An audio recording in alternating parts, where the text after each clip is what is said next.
আমি একাই ছিলাম। আমি তো একাই ছিলাম, জাস্ট এটা সত্যটা যেটা সত্য এটাই। আমি তো আর অন্য কাউকে আন্তর্জাতিক দোষারোপ করতে পারি। মানে তুমি কি শুধু টাকার জন্য এই কাজটা? জি, আমি এই টাকার জন্য এই কাজটা করেছি। বুঝতে পারছেন এবার?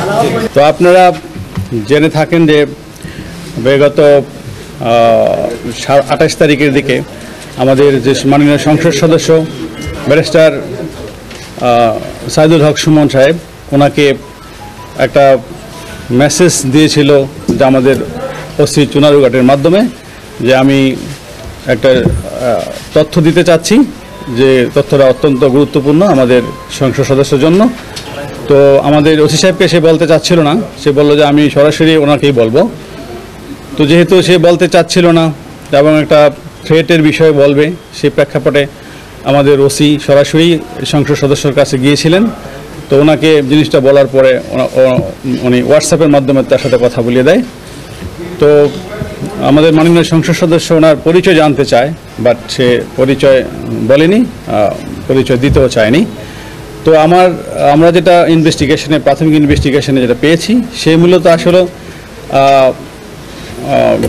গেমলার, অনলাইন গেমলার ছিল এবং গেম খেলে, প্লাস সে হলো বিদেশে টাকা পাঠানো, বিদেশে লোক পাঠানো নামে প্রতারণা করে, টাকা আদায় করে মানুষের কাছ থেকে, লোক পাঠাতে পারে না। এবং সে কিন্তু ব্যক্তিগত জীবনে 2 বিয়ে করেছে। তো তার মূলত টার্গেট ছিল যে সে সবসময় ডার্ক ওয়েবসাইটে গিয়ে একটি লিঙ্ক পায়, সেটা হলো হিটম্যান ওয়েব যে লিঙ্ক, সেই লিঙ্কে সে একটা গল্প দেখে। সেই গল্পতে ছিল যে এক ইন্ডিয়ান এক বড় ব্যবসায়ী ছিল, সেই এক প্রতারক ওই ব্যবসায়ীকে বলেছিল যে আপনার একটি গুরুত্বপূর্ণ তথ্য আছে, যে আপনাকে মারার জন্য কিছু লোক রেডি আছে, তো আপনি যদি আমাকে কিছু টাকা পয়সা দেন তাহলে আমি সেই তথ্যগুলো বলে দিব। তো সেই ব্যবসায়ী তাকে সেই প্রেক্ষাপটে, মানে কৌতূহলবশত কারা আমাকে হত্যা করতে চায়, সেই তথ্য জানার জন্য তাকে কিছু রুপি দেয়। তো সেই প্রায় 2-3 লক্ষ রুপি দেয়। দেওয়ার পরে তখন সে তো প্রতারক, তখন ওই ব্যক্তি কী করে, সে আবার তার মোবাইল থেকে সে চলে আসে, মানে অফলাইনে চলে আসে এবং তার সব কিছু বন্ধ করে দেয়। তো সেও সেই গল্পের ছলেই মনে করেছিল যে আমিও দেখি কিছু টাকা পয়সা এইভাবে ইনকাম করতে পারি কিনা।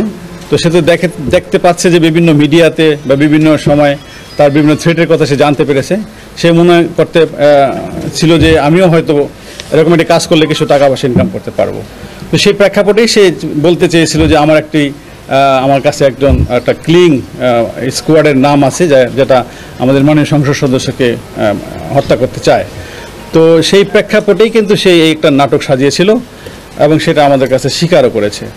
তো সে যেটা চেয়েছিল, যে মনে করেছিল যে আমাদের মাননীয় সংসদ সদস্য ওকে বলবে যে ঠিক আছে তুমি আমাকে নামগুলো বলো, আমি তোমাকে কিছু পে করবে।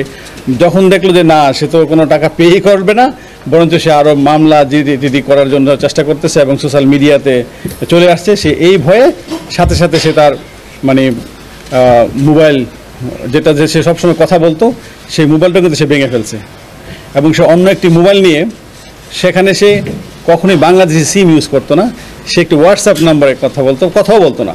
সে হুট করে কি করতো, যে একটু ভয়েস মেসেজ দিয়ে সেই মোবাইলটা এয়ারপ্লেন মুডে রেখে দিত। তো তাকে আমরা যখনই আমাদের ওসি মাননীয় সংসদ সদস্যকে তথ্যটি দিয়েছিল, সে কিন্তু সাথে সাথে জিডি করেছিল এবং আমরা সেই জিডির প্রেক্ষাপটেই কিন্তু ওই দিন রাতেই আমরা তার যে ফ্রেন্ড ছিল তাকে অ্যারেস্ট করে ফেলি। তো ভাগ্য কত ভালো দেখেন, যে আমরা যাকে অ্যারেস্ট করি সে লোকে কিন্তু তার কাছে প্রতারিত হয়েছে। সে তাকে 1,80,000 টাকা দিয়েছিল, বাট পরে জানলাম 1,30,000 টাকা দিয়েছে, 2,30,000 টাকা দিয়েছে। বাট সে যখন তার কাছে টাকাটা নেয় ওই ব্যক্তির কাছ থেকে, তো ওই ব্যক্তি তাকে বিশ্বাস করতে পারতেছিল না। তো বললো আমি আপনাকে কীভাবে টাকা দিব, আপনি যদি না পাঠান বিদেশ। তখন সে বিরক্ত হয়ে তার যে পার্সোনাল পাসপোর্ট, সে পাসপোর্ট দিয়ে বলছে ঠিক আছে আপনি আমার পাসপোর্টটাই রাখেন, কারণ তার টাকার প্রয়োজন ছিল প্রচুর। সে পাসপোর্ট দিয়ে তার কাছে টাকাটা নিয়ে নেয়। তো আমরা তাকে যে তার বন্ধু, তাকে মূলত তাকে ধরার জন্যই। তো ভাগ্য বলে আমরা তার কাছে কিন্তু ওই দিনই পাসপোর্টটা পেয়ে যাই এবং পাসপোর্টে যে এনআইডি ছিল, আমরা এনআইডি কপিটি বিষয় নিয়ে আমরা কিন্তু তার বহির্গমন ওই দিনই কিন্তু বন্ধ করে দিই এবং আমরা সমস্ত জায়গায় ল্যান্ড এবং সিপোর্টে আমরা চিঠি দিয়ে দিই। যার প্রেক্ষাপটে পরে আমরা তাকে ধরার জন্য বিভিন্ন জায়গায় অভিযান চালাই। আমরা প্রথমে জানতে পারি সে আমাদের সেই তথ্য প্রযুক্তির মাধ্যমে যে সে চিটাগাংয়ে ছিল। আমরা চিটাগাং টিম পাঠাই, পরে দেখি আবার সে ঢাকায় টিম পাঠাই। আমরা একসাথে 3টা টিম পাঠিয়েছিলাম। তো সে এতই চালাক যে সে একবার হোয়াটসঅ্যাপে ভয়েস দেওয়ার পরে আর তাকে খুঁজে পাওয়া যায় না। এক এক সময় তাকে এক এক জায়গায় দেখি। পরে তার মোবাইলে আমরা কিছু বিকাশ করি। বিকাশ করার পরও সে আবার, সে তো অনলাইন গেমলার ছিল, সে গেমলার তার একটা অ্যাকাউন্ট ছিল। সে কী করতো, ওই যে টাকাটা আমরা পাঠাতাম সে ওই অ্যাকাউন্টসে যোগ করে ফেলতো এবং অনলাইনে যে অটোমেটিক্যালি তার কাছ থেকে বিভিন্ন জায়গায় বিকাশের মাধ্যমে তার অ্যাকাউন্টসে টাকাটা আউট হতো।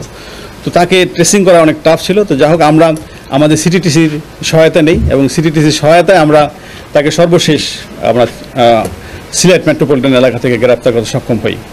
তো এই ছিল আমাদের আভিযানিক ফলাফল।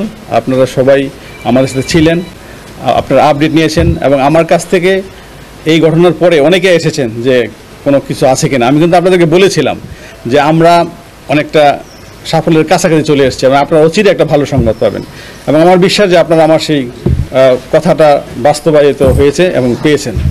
তো সিলেট মেট্রোপলিটন এলাকা থেকে গতকাল গ্রেফতার করা হয়েছে। সময়টা রাতে, জি বিকালের দিকে আর কি, তাকে একটা হোটেল থেকে ধরা হয়েছে। তার গ্রামের বাড়ি হলো কুলাউড়াতে, মৌলভীবাজার কুলাউড়াতে পারে আর কি। আমরা আপনাকে প্রেস রিলিজ দিয়ে দিব, তার সমস্ত ডিটেলস এখানে আছে। হ্যাঁ ইয়েস, আরেকটি জিনিস আপনাদেরকে বলি, তার বিরুদ্ধে 2013 সালে রাজনগরে একটি 2023 সালে একটি মামলা হয়েছে এবং সে ওই মামলা অ্যারেস্ট হয়েছিল, সেটাও প্রতারণার মামলা। এবং আরেকটি মামলা এই নবীগঞ্জে হয়েছে, তার বিরুদ্ধে 2টি মামলা আছে, 2টি প্রতারণার মামলা। অর্থাৎ সে কিন্তু প্রতারণা করেই তার জীবন চালিত করে। এবং আরেকটি জিনিস হলো, সে ওমানে গিয়েছিল, বিদেশ গিয়েছিল, বিদেশ থেকে এসে বিভিন্ন জনের কাছ থেকে টাকা পয়সা নিয়ে বিদেশ পাঠাবে বলে সে যখন আরেকটা প্রতারকের কাছে পড়েছিল, তার কাছে সেই প্রতারক আবার কিছু টাকা পয়সা নিয়ে চলে গিয়েছিল, যার প্রেক্ষাপটে সে একসময় ইন্ডিয়াতেও পালিয়ে গিয়েছিল। ইন্ডিয়াতে সে 1 বছর থাকার পরে আবার দেশে এসে আবার সে মনে করেন প্রতারণার কাজে ব্যস্ত হয়ে গেছে। শুনি না, তারপরও আমরা মানে সেটা প্রতারণার মিশনে সে একাই না, সে কিন্তু আমাদেরকে হেল্প করেছে তাকে ধরার ক্ষেত্রে। হ্যাঁ, সে ভুক্তভোগী, সে নিজেও ভুক্তভোগী। আমরা তার বিরুদ্ধে মামলা নিচ্ছি এবং আমরা তাকে রিমান্ডে আনবো। রিমান্ডে আনার পরে আরও যদি কিছু থাকে, আমরা জিনিসটা কিন্তু খুব সিনসিয়ারলি নিয়েছি। সেটা আমরা কিন্তু অনেক মানে তার যে কথাবার্তা আমরা তো বুঝতেছি যে কোন অ্যাঙ্গেলে কীভাবে বলতেছে। একটা কিলিং স্কোয়াড কিন্তু অন্যরকম জিনিস, সেটা কিন্তু আমরা বুঝি। তারপরে আমরা কিন্তু কোনো কিছুই মানে আমরা করতেছি না, হালকাভাবে নিচ্ছি না। আমরা গভীরভাবে তদন্ত করব এবং তাকে আবার রিমান্ডে নিয়ে আসবো। আরও কিছু তথ্য আমরা যদি জানতে পারি আপনাদেরকে জানাবো।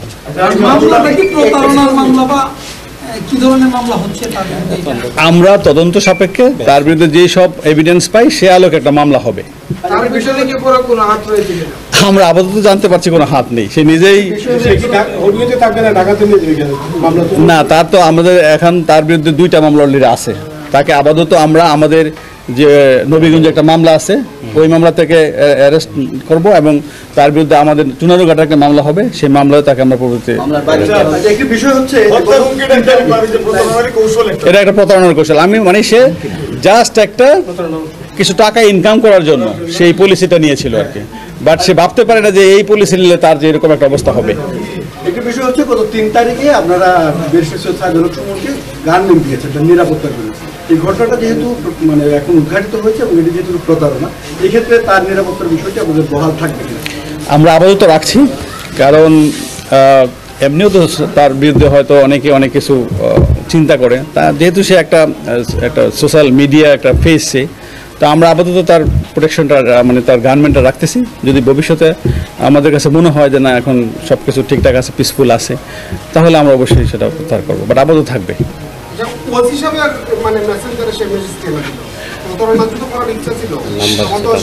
সে আমি বলি সে এমপি মহোদয়ের নাম্বার প্লাস তার পার্সোনাল যে সহকারী তার নাম্বার তার কাছে ছিল না। আমাদের নাম্বারগুলো কিন্তু অনলাইনে পাওয়া যায়। সে ওসির নাম্বারটা অনলাইন থেকে নিয়ে সে চেয়েছিল যে ওসির মাধ্যমে সরাসরি এমপি মহোদয়ের সাথে কথা বলবে এবং তার কিন্তু ধারণাই ছিল যে মনে করেছিল যে যদি আমি এমপি মহোদয়কে বলি হয়তো আমাকে জানতে চাইবে যে কারা কারা ছিল, তখন সে টাকা চাবে। তো টাকা চাইলেই সে হয়তো নামগুলা বলবে না, আর নাম তো বলার কেউ নেই। তো সে চেয়েছিল যে কিছু টাকা ইনকাম করা, এবং টাকা যখন পাবে তখন হয়তো সে ওই নাম্বারটাই ব্লক করে দিত, নাম্বারটা ইউজ করতো না, জাস্ট একটা প্রতারণার একটা ফাঁদ পেতেছিল আর কি।